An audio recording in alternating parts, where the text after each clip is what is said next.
एक वैश्विक महामारी के रूप में उभरे कोरोना ने पूरे समाज को प्रभावित किया है। इससे न केवल बच्चों के शैक्षिक स्तर में कमी आई है, बल्कि उनकी मानसिक स्थिति पर भी बहुत गहरा प्रभाव पड़ा है। इस स्थिति से उबरने के लिए उत्तर प्रदेश में निपुण भारत कार्यक्रम के अंतर्गत कई अभिनव प्रयास किए जा रहे हैं, जिनका एकमात्र लक्ष्य उत्तर प्रदेश के प्राथमिक विद्यालयों में पढ़ रहे सभी बच्चों में बुनियादी साक्षरता एवं संख्या ज्ञान के सीखने के स्तर को सुनिश्चित करना है। इस पहल का सबसे मुख्य बिंदु है बुनियादी शिक्षा पर ध्यान केंद्रित करते हुए कक्षाओं में शैक्षिक एवं विद्या विशेष सुधार लाना।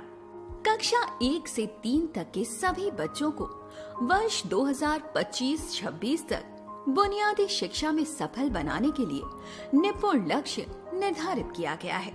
ये निपुण लक्ष्य हमें भाषा एवं गणित के कई मानकों को साझा कर हमारे विद्यालय के बच्चों को बुनियादी शिक्षा में सफल बनाने के लिए प्रेरित करेगा। जब बच्चा अपनी कक्षा के लिए निर्धारित भाषा एवं गणित के लक्ष्यों को प्राप्त कर लेगा, तब वो निपुण विद्यार्थी कहलाएगा और जिस विद्यालय के कक्षा 1, 2 और 3 के सभी बच्चे इस लक्ष्य को हासिल कर लेंगे, वो विद्यालय निपुण विद्यालय बन जाएगा। अब सभी शिक्षकों का मुख्य उद्देश्य अपने विद्यालय को निपुण विद्यालय बनाना है। शिक्षा में सुधार लाने के लिए इस दृढ़ निश्चय और प्रण को पूरा करने के लिए शिक्षकों को कुछ नई शैक्षिक सामग्री दी गई है। ये सभी शैक्षिक सामग्री बुनियादी शिक्षा के मानकों पर आधारित है और भाषा एवं गणित के ज्ञान को बढ़ाने में भी मदद करती है। ये सभी सामग्री अत्यंत महत्वपूर्ण है, परंतु इससे भी ज्यादा महत्वपूर्ण है इसे एक सूत्र में बांधकर कक्षा में व्यवस्थित रूप से उपयोग करना। इसके लिए शिक्षकों को आधारशिला क्रियान्वयन संदर्शिका प्रदान की गई है। इस सत्र में कहानियों, कविताओं और खेलों पर कार्य करने के लिए आधारशिला क्रियान्वयन संदर्शिका में उपलब्ध शिक्षण योजनाओं को उपयोग में लाया जाएगा। ये पुस्तिका कक्षा 1 से 3 में भाषा और गणित के लिए दी जाएगी। इस पुस्तिका के अंदर कक्षा के प्रभावशाली संचालन के लिए वार्षिक और दैनिक कार्य योजनाएं दी गई हैं।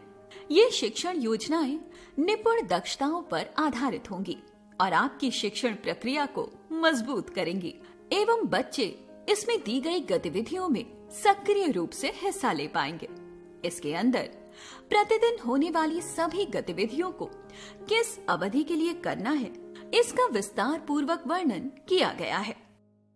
पाठ्य पुस्तिका, कार्य पुस्तिका, प्रिंट रिच सामग्री और गणित किट को किस प्रकार से और किस दक्षता को हासिल करने के लिए इस्तेमाल करना है, इन सब का उल्लेख इस संदर्शिका में किया गया है।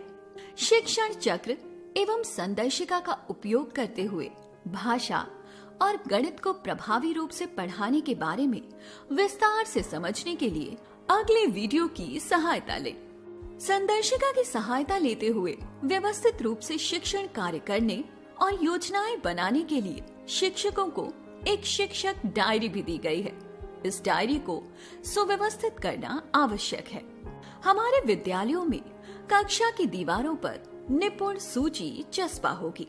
निपुण सूची में हमें कक्षा अनुसार भाषा एवं गणित से संबंधित 14 से 16 दक्षताएं बताई गई हैं, जिसे हासिल कर बच्चे बुनियादी शिक्षा प्राप्त कर पाएंगे। इन्हीं दक्षताओं के आधार पर साप्ताहिक एवं सावधिक आकलन भी कराए जाएंगे, जिसके परिणाम रिपोर्ट कार्ड के माध्यम से बच्चों के अभिभावकों के साथ भी साझा किए जाएंगे। निपुण सूची में दी गई दक्षताओं का आकलन हम निपुण तालिका से करेंगे। दी गई दक्षता के सापेक्ष हम अपनी कक्षा के बच्चों के नाम अंकित करेंगे। जिस दिन बच्चे एक दक्षता प्राप्त कर लेंगे, हम उनके नाम के आगे उस दिन की दिनांक अंकित कर लेंगे। यदि कक्षा में 30 से ज्यादा बच्चे हैं, तो हम इस तालिका के 2 पृष्ठ लगाएंगे। प्राथमिक कक्षाओं में व्यवस्थित शिक्षण के लिए पाठ्य पुस्तकों और कार्य पुस्तिकाओं का उपयोग किया जाता है। उत्तर प्रदेश में भी बच्चों के सीखने की आवश्यकताओं को ध्यान में रखते हुए पाठ्य पुस्तकों और कार्य पुस्तिकाओं के द्वारा शिक्षण कार्य किया जाएगा। कक्षा 1 से 3 में गणित एवं भाषा के लिए सभी बच्चों को एक एक कार्य पुस्तिका प्रदान की गई है। इस कार्य पुस्तिका में 6 प्रकार के कार्य पत्रक दिए गए हैं जो साप्ताहिक शिक्षण कार्यों में शिक्षकों की मदद करेंगे।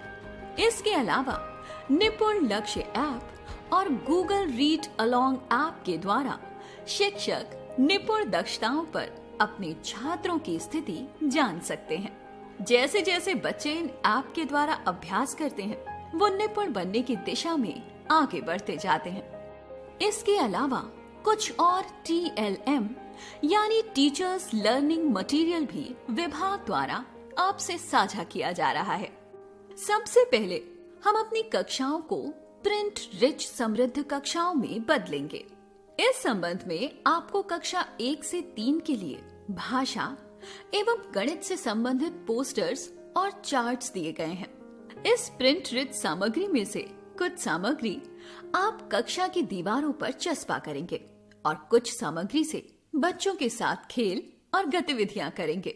जैसे दंगल के चित्र पर राजू 2 वाक्य बोले या गिनती कार्ड को देखकर रिंकी गिनती बोले। ऐसी अभिनव गतिविधियां हमें लक्षित दक्षताएं हासिल करने में मदद करेंगी। दिए गए चार्ट बच्चों के परिवेश और वातावरण को ध्यान में रखकर बनाए गए हैं जिससे सभी बच्चे इन गतिविधियों में प्रतिभागी बन सकें। बुनियादी शिक्षा का एक अहम पहलू है बच्चे को खेल खेल में अवधारणाएं सिखाना। इसे ध्यान में रखते हुए बुनियादी शिक्षा से संबंधित गणितीय अवधारणाओं को बनाने के लिए हर कक्षा में एक गणित किट प्रदान की जा रही है। करेंसी यानी नोट से पैसे की समझ, लकड़ी से बने ठोस आकारों से वर्ग और आयत की पहचान जैसी गतिविधियों से हम बच्चों को गणित का ज्ञान दे पाएंगे। छात्रों की सर्वांगीण विकास के लिए इन सब के अलावा उन्हें एक अच्छा साहित्यिक वातावरण प्रदान करने के लिए प्रत्येक विद्यालय में पुस्तकों से सजी लाइब्रेरी के साथ साथ बैठकर पढ़ने के लिए रीडिंग कॉर्नर भी तैयार किया जा रहा है। इस नई शैक्षिक विधि को कक्षा में लागू करने के लिए ARP यानी एकेडमिक रिसोर्स पर्सन शिक्षकों का सहयोगात्मक पर्यवेक्षण करते हैं। ये पर्यवेक्षण चेकलिस्ट के अनुसार किया जाता है। निपुण भारत मिशन के अंतर्गत चल रही शैक्षणिक और प्रशासनिक हस्तक्षेपों पर प्रदेशवार प्रगति की समीक्षा करने के लिए निपुण भारत मॉनिटरिंग सेंटर का उपयोग किया जाता है। NBMC से प्राप्त हुए डेटा के आधार पर संपूर्ण प्रदेश में डेटा बैक्ड मॉनिटरिंग की जाती है। ये डेटा जनपद, खंड और विद्यालय स्तर पर प्राप्त होता है और इसको सॉर्ट और डाउनलोड भी किया जा सकता है। इसके अलावा आप सभी शिक्षकों के कौशल विकास के लिए दीक्षा ऐप के द्वारा प्रशिक्षण भी दिया जा रहा है और इसके कोर्सेज भी आपसे साझा किए जा रहे हैं। इस कोर्स को पूरा करके अपनी समझ को बढ़ाएं। कोर्स को सफलतापूर्वक करने पर आपको प्रमाण पत्र भी दिया जाएगा। शिक्षा के क्षेत्र में किए जा रहे इन सुधारों को दिव्यांग बच्चों और आउट ऑफ स्कूल बच्चों तक भी पहुंचाया जाएगा जिससे वो भी शिक्षा की मुख्य धारा से जुड़ सके। शिक्षा के क्षेत्र में लगातार किए जा रहे इन सभी प्रयासों के द्वारा ही आज हमारा उत्तर प्रदेश निपुण प्रदेश बनने की ओर अग्रसर है।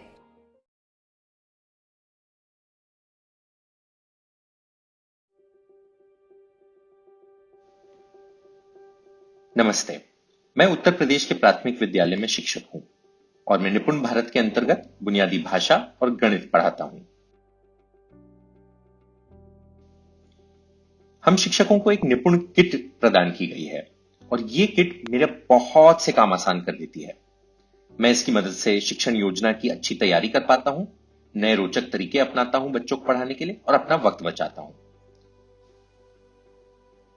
जब मुझे ये सारी सामग्री दी गई थी तो मेरे मन में कई प्रश्न उठे थे, जैसे हर दिन संदर्शिका का प्रयोग कब करना है, कैसे करना है और क्या पढ़ाने के लिए करना है, और बच्चों को कार्यपत्र कब देना है और कैसे देना है। अच्छे शिक्षण के लिए जरूरी है अच्छी तैयारी, और मैं अपनी शिक्षण के लिए तैयारी एक दिन पहले नियमित रूप से करता हूं। तैयारी के लिए मैं शिक्षक संदर्शिका से देखता हूं कि कल मुझे कहां से पढ़ाना है। तो जैसा आप देख सकते हैं, मैंने पहले 4 सप्ताह के शिक्षण को पूरा कर चुका हूं मैं। तो मतलब कल मैं सप्ताह 5 से शुरू करूंगा। तो संदर्शिका में जरा देख लेते हैं कि 5वें सप्ताह का पहला शिक्षण उद्देश्य क्या है। तो जैसा आप देख सकते हैं, कल का मेरा शिक्षण उद्देश्य रहेगा 1 से 9 तक की संख्याओं की मात्रात्मक समझ बना पाना। इस शिक्षण उद्देश्य को पढ़ाने के तरीके को जानने के लिए मैं शिक्षण योजना पढ़ता हूं। इस योजना से मुझे कई गतिविधियां मिलती हैं, जिससे मैं मजेदार तरीके से बच्चों को यह शिक्षण उद्देश्य सिखा सकूं। इसके ऊपरी हिस्से में जरूरी संसाधन और सामग्री दी गई है, जिसे मैं नोट कर लेता हूं ताकि मैं इसको ध्यान से कल क्लास में लेके आऊंगा। और यहीं पे आवश्यक पूर्व ज्ञान और सामान्य भूल दी गई हैं। इनको अगर मैं ध्यान में रख लेता हूं तो कल क्लास में मुझे बच्चों की गलतियां पहचानने में और उनकी मदद करने में बहुत आसानी हो जाती है। शिक्षण योजना पढ़ने के बाद मैं बच्चों की कार्य पुस्तिका को खोलता हूं और उसका कार्यपत्रक पढ़ लेता हूं, ताकि मुझे अंदाजा हो जाए कि कल बच्चे किस प्रकार के प्रश्न करने वाले हैं। कार्यपत्रक पढ़ने के बाद मैं वापस शिक्षक संदर्शिका पढ़ता हूं, जिसमें मैं अभ्यास गतिविधि पढ़ता हूं।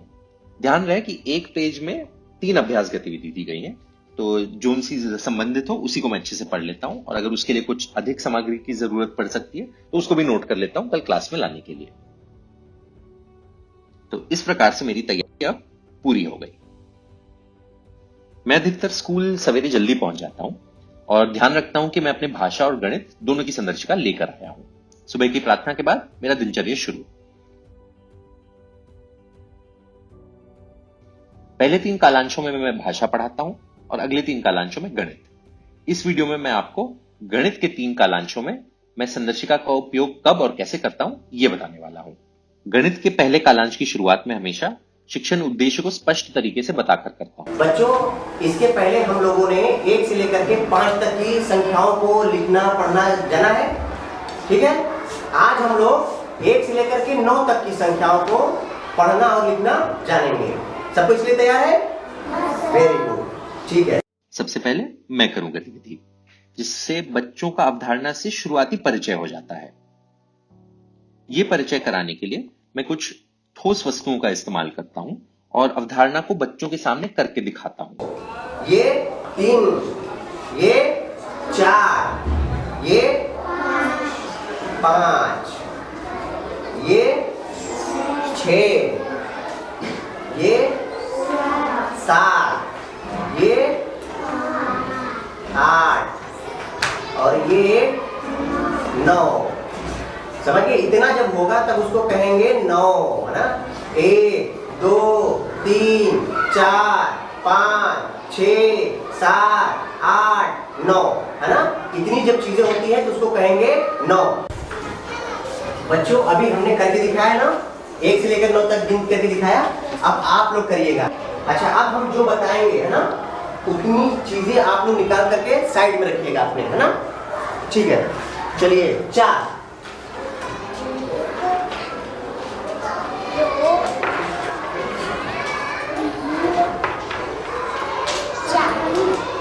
कहेंगे 9। ये कोई जरूरी नहीं कि ये स्टिक हो तभी 9 हो, कुछ भी हो सकता है। पेंसिल 9 हो सकती है, पेन 9 हो सकती है। साथ ही साथ मैं उनसे इस अवधारणा के ऊपर चर्चा भी करता हूं, ताकि भाषा के माध्यम से भी वो इस अवधारणा को समझना शुरू कर सकें। कुर्सी 9 होती है, वेरी गुड। और बताओ क्या 9 होता है? हाँ, कनक तुम बता बेटा। पेड़ 9 होता है, तुम बता बेटा। चाबी भी 9 होती है। परिचय करवाने के बाद मैं कालांश की दूसरी गतिविधि पे बढ़ता हूं, जो है हम करें गतिविधि। बच्चों, हम कुछ चित्र जो है आपके बोर्ड पे बना रहे हैं, देखिए ना, ध्यान देखिए क्या बना रहे हैं। जिसका मतलब है कि इस गतिविधि में मैं कुछ करके नहीं दिखाने वाला हूं, हालांकि बच्चों के साथ मिलकर इस अवधारणा पे काम करने वाला हूं। इस उद्देश्य को पढ़ाने के लिए मैंने सोचा है कि कुछ चित्र इस्तेमाल करूंगा और चित्रों के माध्यम से मौखिक रूप से गिनती का दौरान करवाऊंगा। इससे हमारी ELPS अप्रोच भी फॉलो हो जाती है। अब हम गिन रहे हैं, आप लोग देखिएगा। 1, 2, 3, 4, 5, 6, 7। ये कितने फूल बने हैं? 7 फूल बने हैं। ये हमने आपको गिन करके दिखाया है, ठीक है। अब हम कुछ और बनाएंगे, अब हम लोग सारे लोग मिलकर के उसको बताएंगे, ठीक है। चलिए हम लोग एक साथ मिलकर के ये बैट है ना, ठीक है, बैट है, एक साथ नहीं, ये क्या है, एक, ये दो, ये तीन, ये चार, ये पाँच, ये छह, ये सात, ये अब हम आप ये बोर्ड पे कुछ और चीजें ड्रॉ कर रहे हैं, अब आप लोग बताइए। इसके बाद आती है कालांश की तीसरी गतिविधि, यानी कि तुम करो। शिक्षण योजना में तुम करो गतिविधि कुछ इस प्रकार बनाई गई है कि बच्चे थोड़ा स्वतंत्र रूप से काम करते हैं और अभ्यास करते हैं अवधारणा का और समझ बनाने की कोशिश करते हैं। क्योंकि वो स्वतंत्र रूप से थोड़ा काम कर रहे हैं तो मुझे भी मौका मिल जाता है उनकी समझ को जांचने का और कमजोरियां पहचानने का। तो जैसा आज मैं 2 तालिका बना रहा हूं, जिसमें एक तरफ कुछ चित्र बनाऊंगा और दूसरी तरफ कुछ अंक लिख रहा हूं मैं। फिर मैं बच्चों को बोलूंगा कि चित्रों को गिनो और इनको अंकों से मिलाओ।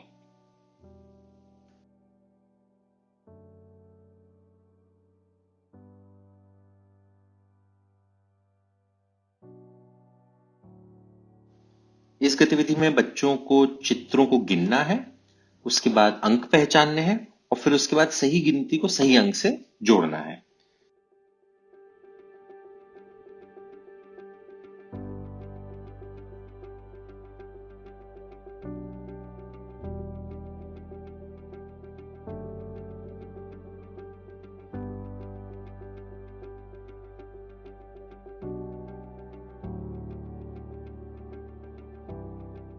तो इस प्रकार से हम ELPS के चारों सिद्धांतों को इस गतिविधि के जरिए छू पाते हैं। हाँ, अच्छा ये बताइए कि फैजा ने स्टार को 5 से क्यों मिलाया? स्टार 5 था, वेरी गुड। तुम कनक खड़ी हो बेटा, ये बताओ बॉल को 7 से क्यों मिलाया? क्या चीज? इसके अंत में मैं फिर शिक्षण योजना में दी गए प्रश्नों को पूछ लेता हूं अपने कक्षा से और उनके जवाबों के जरिए उनकी समझ को परख लेता हूं। अगर 70% से ज्यादा बच्चों ने इन सवालों के जवाब सही दिए तो अगले कालांश में मैं कार्य पुस्तिका करवाऊंगा। अगर नहीं तो फिर मैं यही वाली शिक्षण योजना की तीनों गतिविधियों को दोबारा दोहराता हूं अगले कालांश में। गणित के दूसरे कालांश में मैं बच्चों का अवधारणा का अभ्यास करवाने के लिए कार्यपत्रक का इस्तेमाल करता हूं। तो सबसे पहले मैं कार्य पुस्तिकाएं बांट देता हूं कक्षा में, क्योंकि सोमवार से शनिवार तक कार्य पुस्तिका मैं अपने साथ रखता हूं और शनिवार को उनको दे देता हूं गृह कार्य करने के लिए। फिर एक बार बच्चों से सही कार्यपत्रक खुलवा लेता हूं और फिर एक प्रश्न मैं खुद उनके साथ मिलकर करता हूं ताकि उनको एक उदाहरण मिल जाए।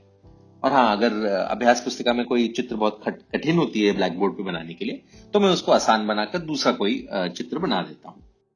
तो हम पहले अभी करके दिखाएंगे, है ना, कैसे ये पूरा पेज भरना है। हम अभी करके दिखा रहे हैं, आप लोग देखिए। तो ये ऐसे लाइन खींची हुई है, ऐसे लाइन खींची हुई है और यहाँ पे 8 लिखा है, यहाँ पे 9 लिखा है, यहाँ पे 7 लिखा है। अब देखिए हम कैसे कर रहे हैं, आप देखिए, इसको हम गिनेंगे पहले। 1 2 3 4 5 6 7 8 9। आम कितने हैं? 9 आम है। तो 9 कहाँ लिखा है? ये भी नहीं लिखा है, ये लिखा है और ये 7 है। तो जहाँ 9 लिखा है ना, क्योंकि 9 आम है इसलिए हमने 9 को गोला बना दिया, है ना। आप लोग देखिए, अब ये वाला बीच वाला तो हमने कर दिया, ठीक है। अब ये वाला और ये वाला आप लोगों को करना है। इस कालांश में बच्चों को अभी से एकदम पहले जो उनने अवधारणा सीखी है उसको अभ्यास करने का मौका मिल जाता है, जिससे उनकी समझ थोड़ी और पक्की हो जाती है। जब बच्चे कार्यपत्रक कर रहे होते हैं तो मैं क्लासरूम में चलता रहता हूं और देखता रहता हूं कि बल्कि बच्चे कुछ गलतियां तो नहीं कर रहे हैं, पर हाँ, मैं उनको सही जवाब नहीं बताता हूं। अगर वो कुछ गलतियां कर रहे होते तो मैं उनसे और सवाल पूछने की कोशिश करता हूं ताकि उनकी समझ खुद से आगे बढ़ सके।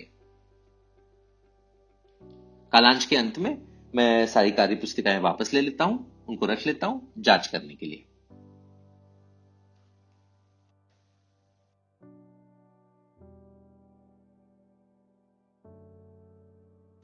गणित के तीसरे कालांश में जो अवधारणा अभी पिछले 2 कालांश में सिखाई गई है उसको थोड़ा मजेदार तरीके से और पक्का करने के लिए मैं संदर्शिका की अभ्यास गतिविधि कराता हूं। हम लोग एक गतिविधि करेंगे ताकि हम लोग का ज्ञान जो है और पक्का हो जाए, ठीक है। अब हम हवा में कुछ चीजें लिखेंगे ना, आप लोग गेस करिएगा हम क्या लिख रहे हैं। इसमें ज्यादातर बच्चे खेल कूद में कुछ वस्तुओं का इस्तेमाल करके अवधारणा की समझ को और पक्का करते हैं और साथ ही उनको काफी मजा भी आता है।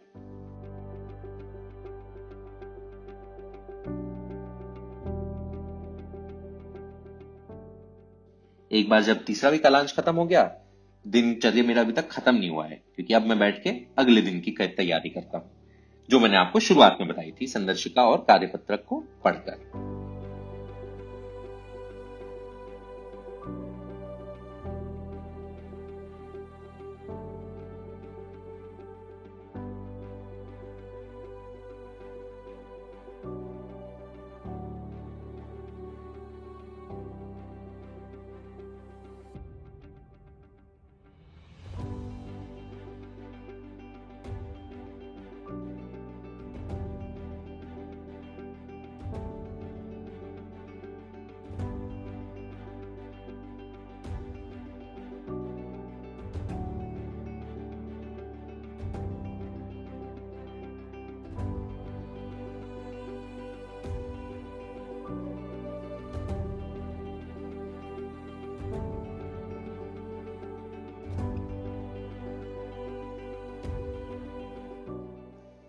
तो ये थी मेरी रोज की प्रक्रिया, जिससे मैं गणित टूल किट का इस्तेमाल करता हूं अपने शिक्षण को दैनिक रूप से आसान और मजेदार बनाने के लिए।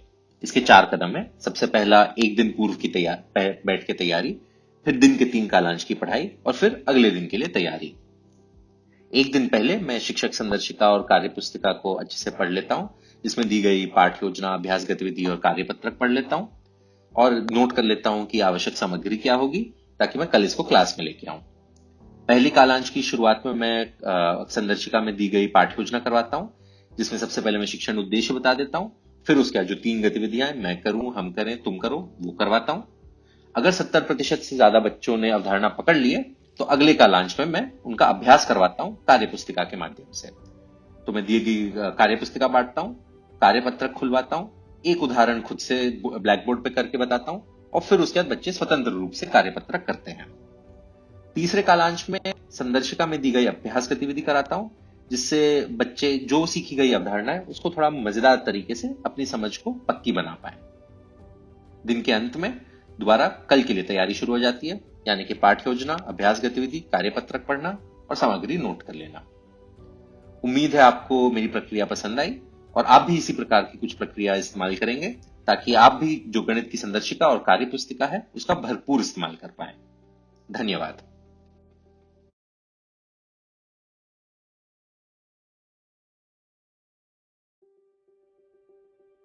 नमस्ते, मैं उत्तर प्रदेश के प्राथमिक विद्यालय में शिक्षिका हूँ। मैं निपुण भारत मिशन के अंतर्गत बुनियादी भाषा और गणित पढ़ाती हूँ। निपुण किट के प्रयोग से कैसे मैं भाषा का शिक्षण करती हूँ, चलिए देखते हैं। इस वीडियो में आप देखेंगे कि मैं तैयारी और दिन के 3 कालांश मौखिक भाषा, डिकोडिंग और पठन में शिक्षण कैसे करवाती हूँ।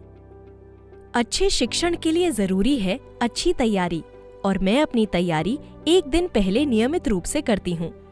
एक दिन के शिक्षण समाप्त करने के बाद मैं संदर्शिका में दिए गए शिक्षण योजना की सहायता से अगले दिन की तैयारी करती हूँ। तैयारी करते समय मैं 3 बातों का ध्यान रखती हूँ। पहले मैं समझती हूँ कि कल की कक्षा में सीखने के लक्ष्य क्या होंगे। फिर मैं शिक्षण योजना पढ़ती हूँ और उन सभी गतिविधियों की कल्पना करती हूँ जो मैं छात्रों के साथ करूँगी।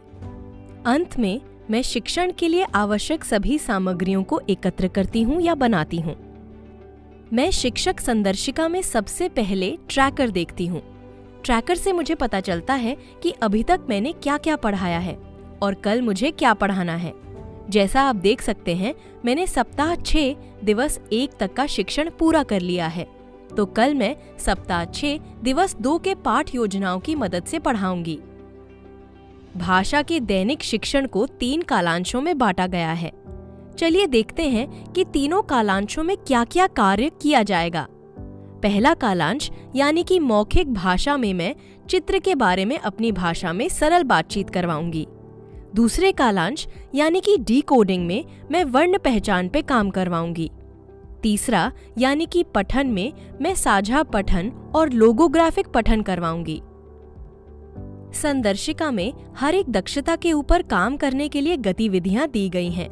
हर गतिविधि कैसे करानी है उसका निर्देश भी संदर्शिका के शिक्षण योजना में दिया गया है। तो मैं सारी गतिविधियों के निर्देश पढ़ लेती हूँ। पहले कालांश में चित्र के बारे में अपनी भाषा में सरल बातचीत करना, इस लक्ष्य के लिए मैं चित्र चार्ट का उपयोग करके चर्चा शुरू करूंगी। उसके बाद मैं बच्चों के साथ चित्रकारी पे आधारित चर्चा करूंगी। इसी तरह मैं सभी 3 कालांशों की गतिविधियां पढ़ती हूँ। गतिविधियों को पढ़ने के बाद मैं आवश्यक सामग्री एकत्र करती हूँ और मौखिक भाषा और पठन के लिए प्रश्न बनाती हूँ, जिसकी आवश्यकता कल सभी 3 कालांशों के लिए होगी। पाठ योजना में प्रत्येक कालांश के बाईं तरफ इनका स्पष्ट रूप से उल्लेख किया गया है। तो पहले कालांश के लिए मुझे चित्र चार्ट की आवश्यकता होगी और मैं प्रश्न की एक सूची बनाऊंगी।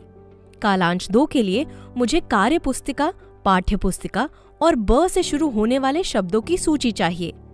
कालांश 3 के लिए मुझे छात्रों से पूछने के लिए बिग बुक, चिड़िया और कुछ सवाल चाहिए होंगे। अब मैं कल के शिक्षण के लिए पूरी तरह से तैयार हूँ। मुझे अच्छे से पता है कि कल हर कालांश में मैं क्या गतिविधियां कराऊंगी। कल के लिए सामग्री इकट्ठा हो चुकी है और कक्षा में पूछने के लिए सवाल भी तैयार हैं। मैं ठीक कल्पना कर सकती हूँ कि कल मेरी 3 कालांश कैसी होंगी और मैं काफी आश्वस्त महसूस कर रही हूँ। भाषा के दैनिक शिक्षण में 3 कालांश हैं और प्रत्येक कालांश में दक्षताओं पर कार्य किया जाएगा। पहले कालांश में मौखिक भाषा, दूसरे में डिकोडिंग और तीसरे में पठन की दक्षता पर कार्य किया जाएगा। इस वीडियो में मैं आपको दिखाऊंगी कि कैसे मैं अपनी संदर्शिका के साथ 1 दिन के भाषा का शिक्षण करती हूँ।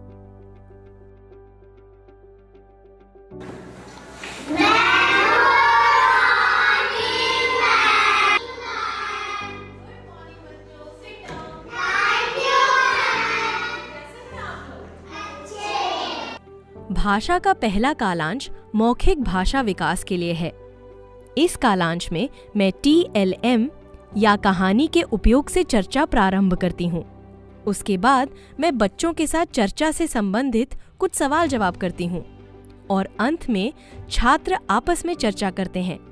आइए देखें कि संदर्शिका मुझे कैसे मदद करती है। हाथी आता। मौखिक भाषा की शुरुआत कक्षा में आनंददायक वातावरण स्थापित करने से होती है। इसके लिए मैं शुरुआत एक कविता या गीत से करती हूँ। नहीं किसी का बोझ उठाता। इसके बाद मैं बच्चों को घेरे में बैठाती हूँ और बातचीत शुरू करती हूँ। आज मैं चित्र चार्ट होली का उपयोग करके पाठ योजना के अनुसार मौखिक भाषा पे काम करूंगी। तुम इसको बहुत ध्यान से देखेंगे। Yes, ma'am. ध्यान से देखिए बेटा। इसके बाद कल तैयार किए गए प्रश्नों की सूची के साथ मैं छात्रों से सवाल जवाब शुरू करती हूँ। घर कितने दिन है? पहले मैं ऐसे सवाल पूछती हूँ जिसका एक ही सही उत्तर होता है। अच्छा कितने बच्चे हैं इसमें?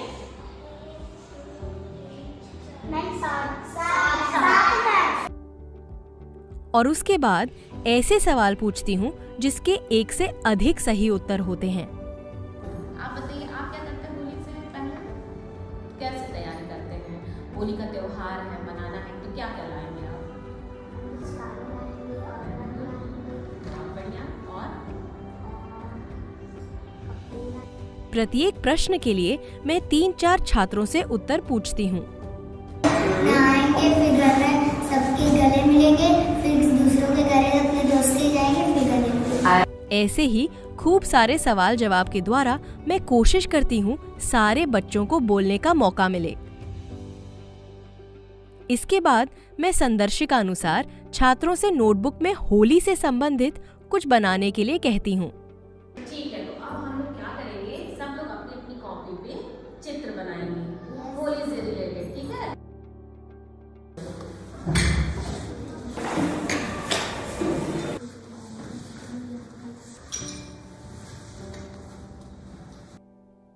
और फिर उन्हें अपने बनाए हुए चित्र पर आपस में चर्चा करने के लिए कहती हूँ। तो सारे बच्चों का बन गया? Yes, ma'am. Very good. अब आप लोग क्या करेंगे? जो आप अपने चित्र बनाया है ना, वो अपने फ्रेंड को, अपने साथी को बताएंगे कि आपस में चर्चा करवाना मौखिक भाषा के कालांश का आखिरी पड़ाव है। इसी के साथ मौखिक भाषा कालांश समाप्त होता है। दूसरा कालांश डिकोडिंग के लिए है। इसके 4 चरण हैं। सबसे पहले नए वर्ण के ध्वनि और चिन्ह की पहचान करेंगे। आज बच्चे ब वर्ण सीखेंगे। दूसरे चरण में ब ध्वनि के साथ ब्लेंडिंग करेंगे। तीसरे चरण में छात्र ब से शब्द पढ़ेंगे और आखिरी चरण में बच्चे कार्यपत्रक में ब वर्ण पर दिए गए लेखन कार्य करेंगे। बच्चों, आज हम लोग एक नई ध्वनि की पहचान करेंगे। वर्ण पहचान के लिए सबसे पहले मैं छात्रों से ध्वनि की पहचान करवाती हूँ। अच्छा, ये बताइए, ये क्या है? हाँ, आप बताइए, पहली ध्वनि कौन सी थी बाल में? बा। और इस ध्वनि से शुरू होने वाले शब्द पूछती हूँ। बस बतख। वाह, बताया तो है ना, बताया है। बतख, तो उसमें पहली ध्वनि कौन सी आई? बा। फिर उसी वर्ण के चिन्ह की पहचान करते हैं।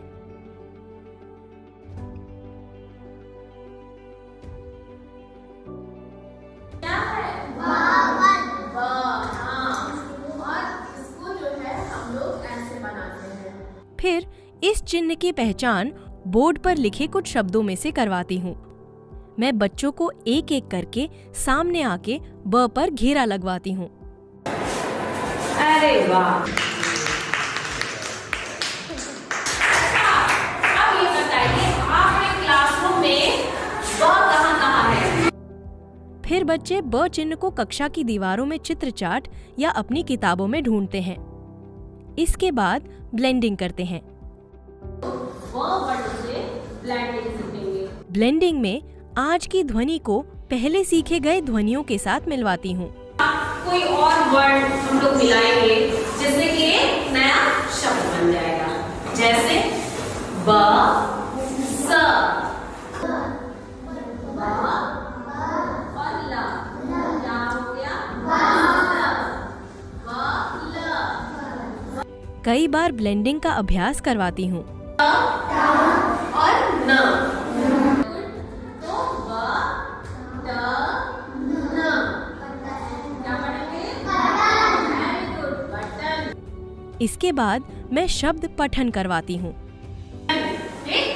अब मैं आपको लिख के बताती हूँ। जिन ध्वनियों की ब्लेंडिंग करी गई थी उन्हीं के चिन्हों की ब्लेंडिंग दिखाकर मैं शब्द पठन करवाती हूँ। अब ये कौन पढ़ के मुझे बताएगा?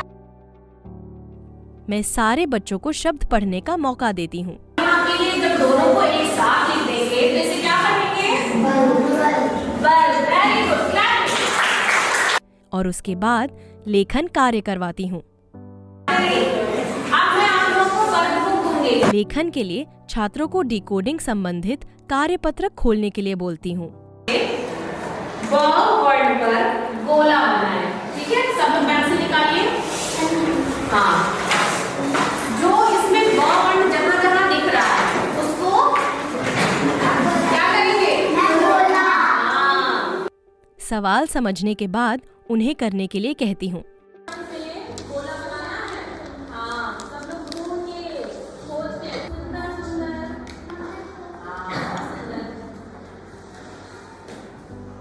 हाँ, बिल्कुल डॉट्स पे चलाना है बेटा। हाँ, बहुत सुंदर। जब छात्र कार्यपत्रक पे काम कर रहे हैं तब मैं कक्षा में निरीक्षण करती हूँ। हाँ, इधर से ऐसी लाइन जाएगी ना, ऐसे ऐसे जाएगी बेटा, ये मिटाइए। और उनकी शंकाओं को दूर करती हूँ। अंत में कार्यपत्रक के सही जवाब सभी के साथ दोहराती हूँ। फिर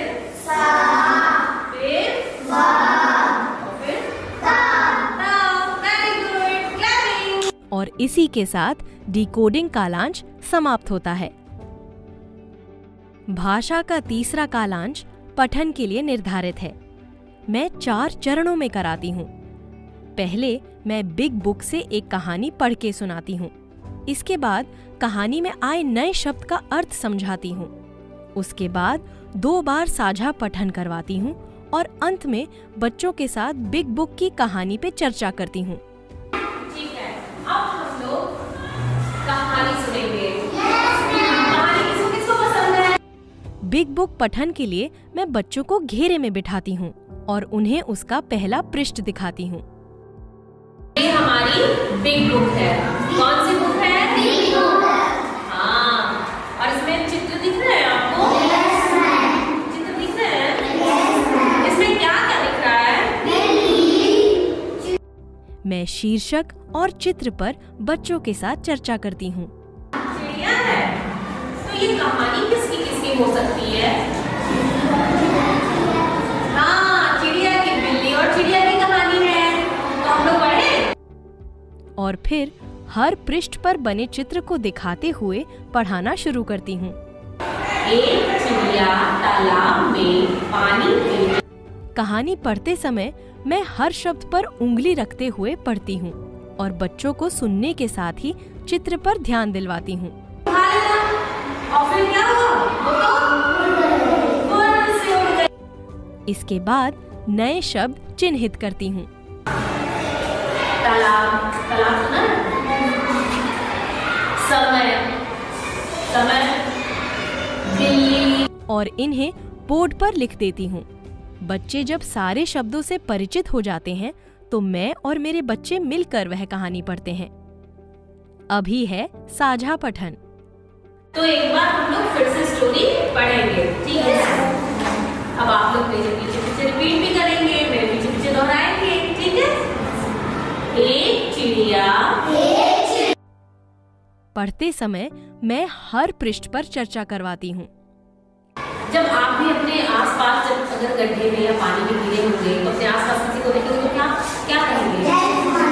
हेल्प मांगेंगे। इसी प्रकार से हम बिग बुक की कहानी पढ़ते हैं। चिड़िया सूखकर फुर से उड़ गई। इसी के साथ बिग बुक की पढ़ाई समाप्त। फुर हो गई। फुर कैसे होते हैं? ऐसे ऐसे फुर होते हैं।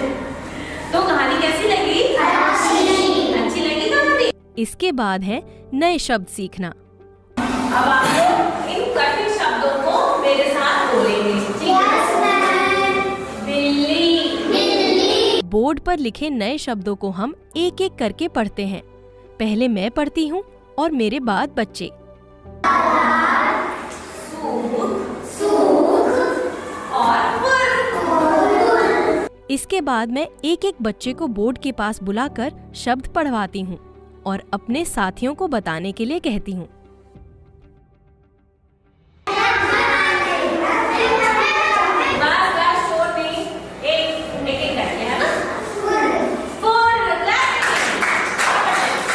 यह ही था पठन का कालांश और आज का भाषा शिक्षण यहीं समाप्त होता है।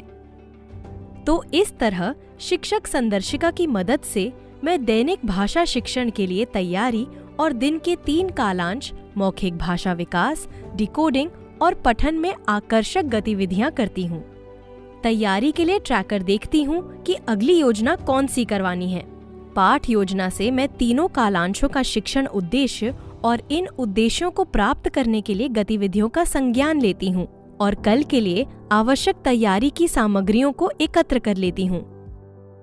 दिन के पहले कालांश में मौखिक भाषा पर कार्य करती हूँ। इसमें कविता, चित्रचाट आदि की मदद से चर्चा प्रारंभ करवाती हूँ और सवाल जवाब के माध्यम से बच्चों को अपने मन की बात बोलने का मौका देती हूँ। दूसरे कालांश में डिकोडिंग पर काम करती हूँ, जिसमें बच्चे वर्ण या मात्राओं की ध्वनि को सुनते हैं और लिखित रूप से जानते हैं। इन्हें मिलाकर शब्द और वाक्य बनाने की कोशिश करते हैं। दिन के तीसरे कालांश में प्रिंट सामग्री या छोटी कहानियों की मदद से बच्चे लिखित भाषा को पढ़कर बोलने और समझने की कोशिश करते हैं। आशा करती हूँ कि संदर्शिका का उपयोग करके आप भी अपने शिक्षण को उच्चतर स्तर में लेके जाएंगे।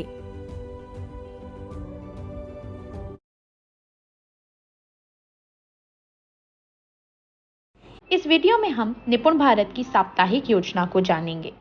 साप्ताहिक योजना में गणित और भाषा सिखाने के लिए सप्ताह के 6 दिन की शिक्षण प्रक्रिया दी गई है। निपुण किट की शिक्षण संदर्शिका और कार्यपुस्तिका इसी प्रक्रिया अनुसार बनाए गए हैं। तो फिर आइए इन्हें एक एक करके समझते हैं। पहले गणित की साप्ताहिक योजना के बारे में जानते हैं। तो आइए अब गणित के शिक्षण चक्र से हर सप्ताह कौन से दिन कौन सा कार्य किया जाएगा वह देखते हैं।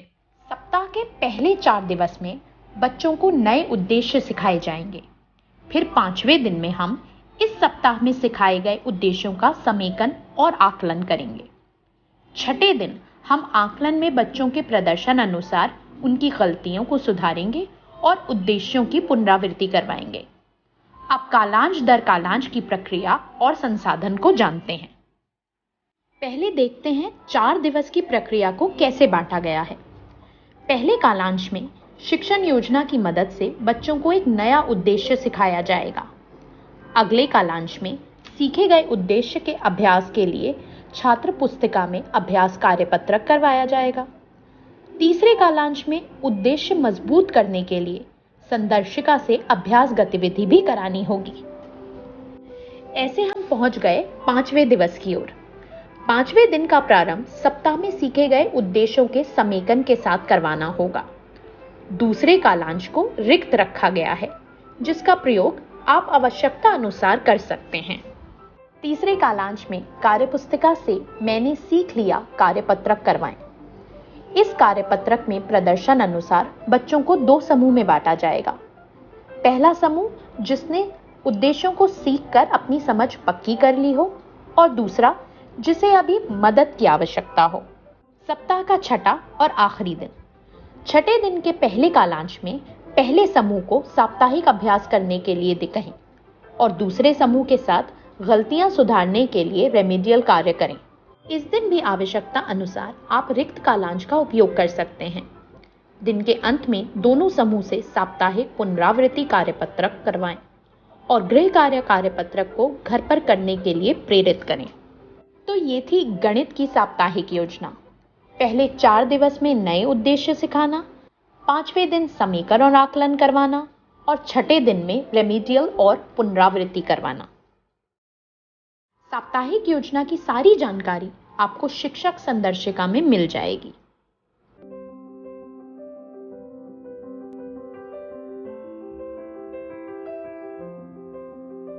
अब बढ़ते हैं भाषा की साप्ताहिक योजना की ओर।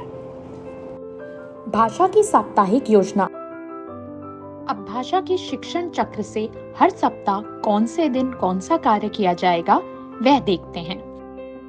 सप्ताह के पहले 4 दिनों में नए कौशलों एवं दक्षताओं पर कार्य किया जाएगा।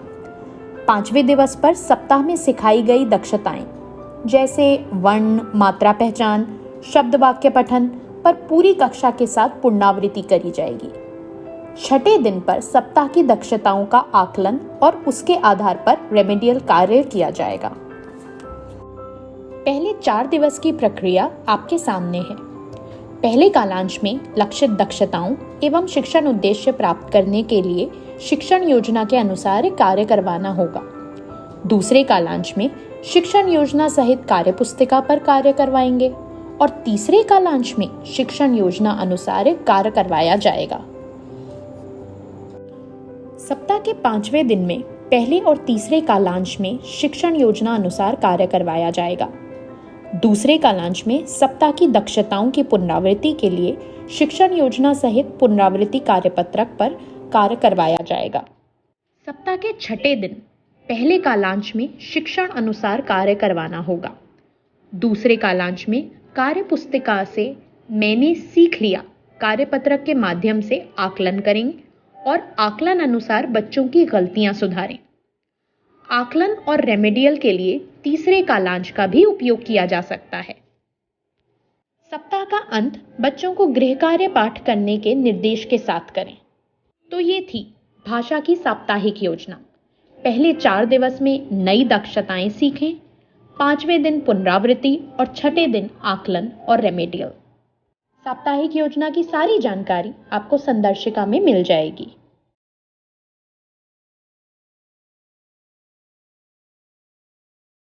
गणित और भाषा की साप्ताहिक योजना का निष्कर्ष कुछ इस प्रकार निकलता है। पहले 4 दिवस में भाषा और गणित में नए शिक्षण उद्देश्य सिखाए जाएंगे।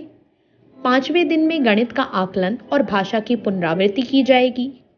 सप्ताह के अंतिम दिन में गणित की पुनरावृत्ति रेमिडियल और भाषा का आकलन रेमिडियल करवाया जाएगा।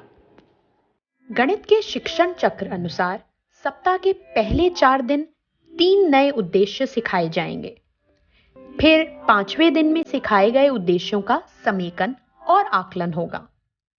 6ठे दिन आकलन में बच्चों के प्रदर्शन अनुसार बच्चों की गलतियों को सुधारेंगे और उद्देश्यों की पुनरावृत्ति करवाएंगे। अब आपके सामने है भाषा शिक्षण चक्र। भाषा के शिक्षण चक्र अनुसार सप्ताह के पहले 4 दिन दक्षताओं पर कार्य किया जाएगा। 5वें दिन सप्ताह में सिखाई गई दक्षताओं को पूरी कक्षा के साथ पुनरावृत्ति की जाएगी।